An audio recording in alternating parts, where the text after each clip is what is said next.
बरकत न उठ जाए वहां से जहां उस्ताद की इज्जत है।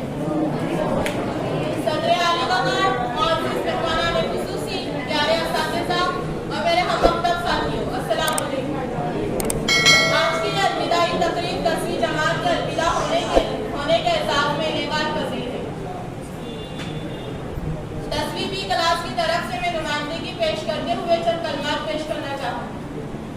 मैं अपने तमाम असातिज़ा का दिल की अमीर गहराइयों से शुक्रिया अदा करती हूँ जिन्होंने हमें राह रास्त से आशना कराया, और साथ ही साथ इस महफिल को सजाए गए मुंतज़मीन का भी शुक्रिया अदा करती हूँ। हमारे तमाम असातिज़ा ने हमें बहुत मोहब्बत, लगन और मेहनत से हंसते हंसते पढ़ाया, मुश्किल को आसान करते हुए पढ़ाया।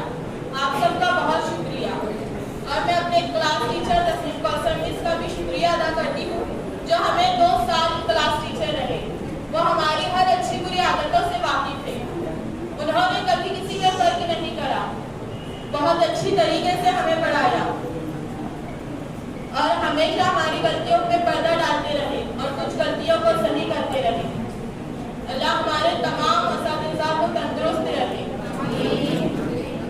और अब मैं अपने तमाम साथियों से मुखातिब हूँ, हम चंद साल यकजा होकर साथ रहे, एक साथ खेले और एक साथ पढ़ाई करें। पर पतझड़ के मौसम में जैसे पत्ते झड़ते हैं तो नवे मिलते हैं तो पुराने बिछड़ जाते हैं। और अनकरीब लॉकडाउन ने हमें 9वीं में डाल दिया और अब हम 10वीं में। अनकरीब हम इम्तिहान देके अब एक दूसरे से और इस इदारे से अलविदा ले लेंगे। ए दोस्तों, ये मुलाकात तुम सदा रखना। ए दोस्तों, ये मुलाकात तुम सदा रखना। बिछड़ भी जाओ तो यारों का सिलसिला रखना। बुझा दो जितने भी हो आज नफरतों के चिराग, बुझा दो